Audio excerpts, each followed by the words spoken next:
گوشت کھانے سے پرہیز، ان میں ایسی قوم بھی ہوئی جو گوشت سے نہیں کھاتے تھے، حتیٰ کہ اس گروہ کے ایک آدمی نے یوں کہا ہے، ایک درہم کے برابر گوشت تناول کرنے سے 40 روز تک دل سخت رہتا ہے، استغفر اللہ۔ اور ان میں بعض ایسے بھی ہو گزرے ہیں جو ہر پاک اور عمدہ کھانے سے باز رہتے تھے، اور حضرت عائشہ رضی اللہ عنہا سے مروی اس حدیث سے حجت لیا کرتے تھے کہ رسول اللہ صلی اللہ علیہ وسلم نے فرمایا ہے کہ اپنے نفسوں کو عمدہ کھانوں سے محروم رکھو، کیونکہ ان کے ذریعے شیطان کو رگوں میں دوڑنے پر قوت مل جاتی ہے۔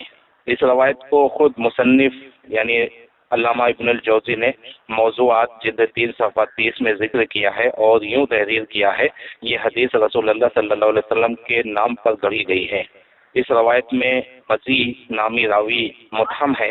امام احمد رحم اللہ نے اس کے متعلق فرمایا ہے، اس کی مرویات منکر ہیں، اس سے جو حدیثیں مروی ہیں وہ منکر ہیں، جن پر کوئی اس کی مطابقت نہیں کرتا۔ امام دارقطنی رحم اللہ نے فرمایا ہے، اسے ابن ماجہ نے اپنی امالی میں ذکر کیا ہے۔ اسی طرح امام شوکانی رحم اللہ نے الفوائد المجموعہ صفحہ 183 میں بیان کیا ہے۔ اس کی سند میں وزی ابو الخلیل احادیث گڑھنے میں متہم ہے۔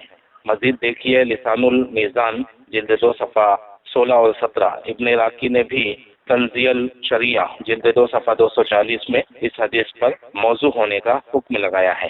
مصنف علیہ رحمہ بھی بعد میں اس کا موضوع ہونا بیان کریں گے۔ ان صوفیہ میں ایسا شخص بھی ہوا ہے جو صاف پانی پینے سے پرہیز کرتا تھا۔ ان میں ایک شخص ایسا بھی ہو گزرا ہے جو ٹھنڈے پانی کے بجائے گرم پانی ہی پیا کرتا تھا۔ ان میں ایسا بھی ہو گزرا ہے جو پانی کو زمین میں گاڑے ہوئے کسی گڑھے میں ڈال لیتا جس سے وہ گرم ہو جاتا۔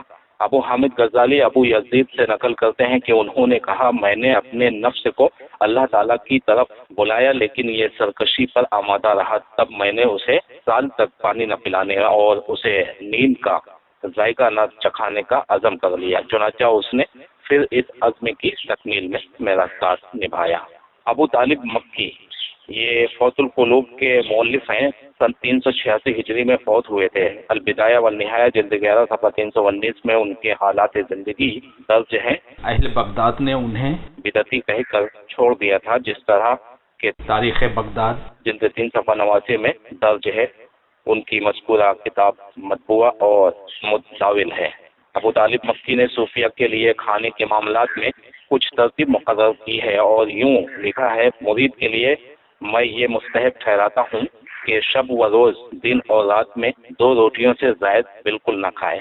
یوں بھی لکھا ہے، لوگوں میں سے کچھ ایسے گزرے ہیں جو کھانے پینے ہی میں کام کرتے رہتے ہیں، اس طرح وہ خوراک کم لیتے تھے، اور بعض ایسے تھے جو کھجور کی خشک جڑ کے ساتھ اپنی خوراک کو تولتے پھر کھاتے، اس طرح وہ جڑ رفتہ رفتہ خشک ہوتے ہوتے وزن میں ہلکی ہو جاتی تھی۔ اور یہ بھی کہا ہے، ان صوفیہ میں کچھ ایسے بھی ہو چکے ہیں جو اپنی خوراک کے متعلق سوچتے رہتے، تو جس قدر وہ روزانہ کھاتے تھے اسی مقدار کو پھر 2 دنوں تک اور پھر 3 دنوں پر رفتہ رفتہ لے جاتے۔ ابو طالب نے یہ بھی لکھا ہے، بھوک دل کے خون کو کم کرتی اور پھر اسے سفید بناتی ہے، اس خون کی سفیدی ہی میں نور ہوتا ہے، یہی بھوک دل کی چربی کو پگھلا دیتی ہے، اس پگھلاہٹ ہی میں دل کی رقت ہے، اور پھر اس رقت قلبی ہی میں مکاشفہ کی چابی ہوتی ہے۔ اللہ اکبر۔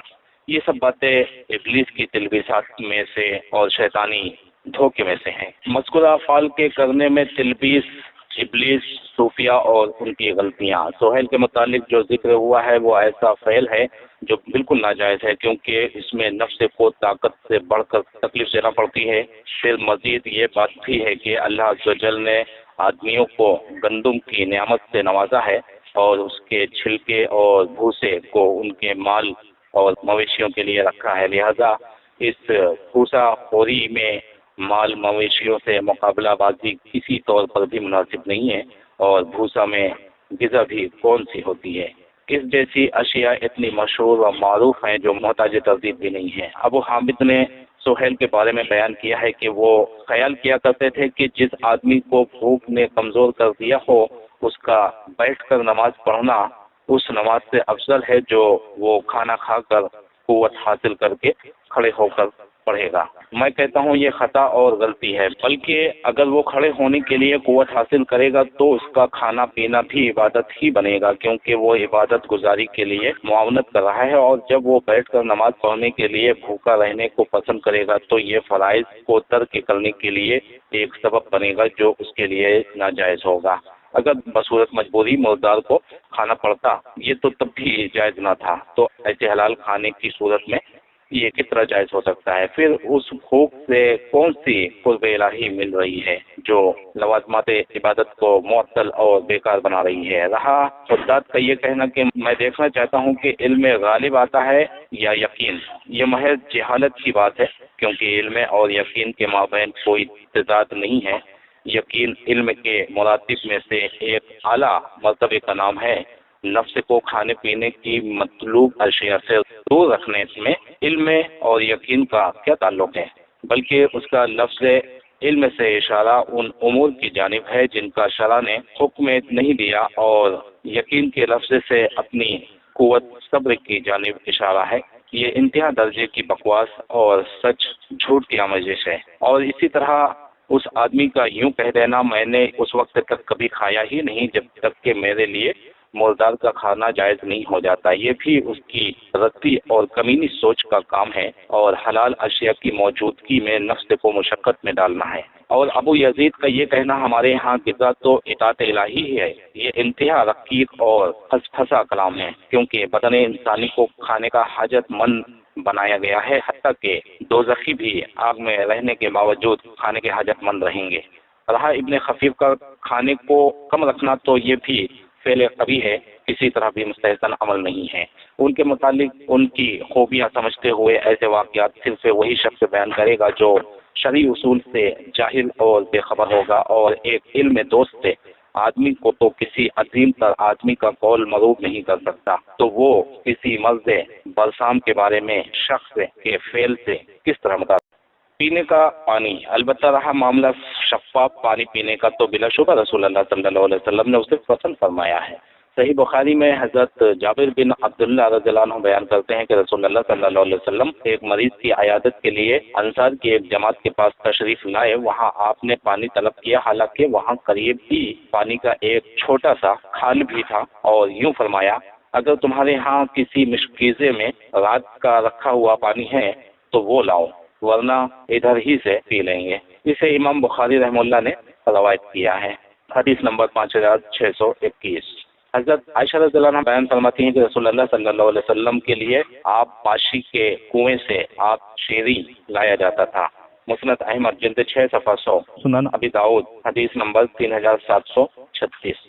جبکہ یہ بات ذہن نشین کر لینی چاہیے کہ گدلا پانی گردوں میں پتھری اور جگر میں سدے پیدا کر دیتا ہے، جبکہ ٹھنڈا پانی جبکہ اس کی ٹھنڈک معطل ہو معدے کو تقویت، شہوت میں قوت اور رنگت میں نکھار لاتا ہے، اور خون میں عفونت کی پیدائش کو روکتا ہے، بخارات کو دماغ کی جانب اٹھنے سے باز رکھتا ہے، اور صحت و تندرستی کی حفاظت رکھتا ہے۔ اور جب پانی گرم ہو تو وہ قوت ہاضمہ کو خراب، گوشت میں ڈھیلا پن، بدن میں دبلا پن اور کمزوری پیدا کرنے کے علاوہ مرض استسقا اور مرض دق کا باعث بھی بنتا ہے، اور اگر پانی سورج کی دھوپ میں گرم کیا گیا ہو تو اس سے برس کا سفید داغ کا مرض برس کا خطرہ لاحق ہو سکتا ہے۔ یہ طب قدیم کا ایک گوشہ طب ہے، اس کے متعلق کوئی صحیح حدیث نہیں ہے، جیسا کہ امام ذیلی رحمہ اللہ نے اپنی کتاب نصب الرایہ جلد 1 صفحہ 101 103 میں اسے تفصیل سے ذکر کیا ہے۔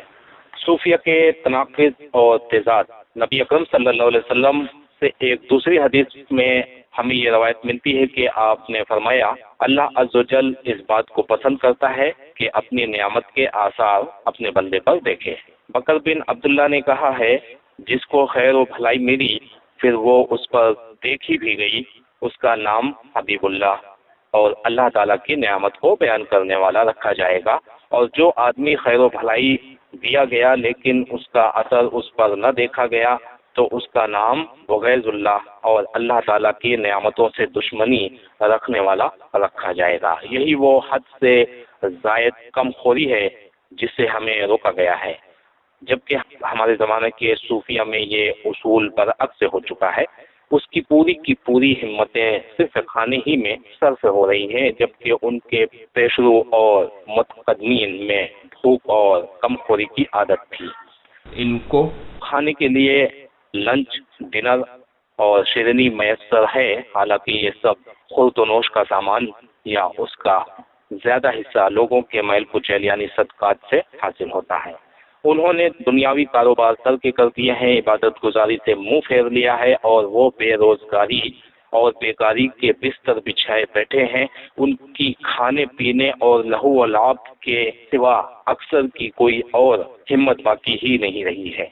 اگر ان میں سے کوئی نیکوکار کوئی نیکی کرے، کہتے ہیں اس نے شکریہ ادا کیا ہے، اور اگر ان میں سے کوئی برائی کا خوگر برائی کرے تو کہتے ہیں اس نے معافی مانگی ہے، اور ایسے خطا کار کو جو چیز لازم قرار دیتے ہیں اسے واجب کا نام دیتے ہیں، حالانکہ جس نام کو شرع نے تجویز نہیں کیا وہ نام رکھنا تو شرع پر بالکل جرم عائد کرنا ہے۔ میں نے بتاتے خود ان میں سے ایسے آدمی کو دیکھا ہے جو ایک دعوت میں، کھانے کی دعوت میں حاضر ہوا تھا۔ اس نے حد سے زیادہ کھانا کھایا، پھر اپنی مرضی کا کھایا، اور بعض اوقات تو اسے ایسے بھی دیکھا گیا کہ وہ صاحب خانے کی اجازت کے بغیر اپنی جھولیوں کو بھی بھر لاتا تھا، حالانکہ یہ طرز عمل بالاجماع حرام ہے۔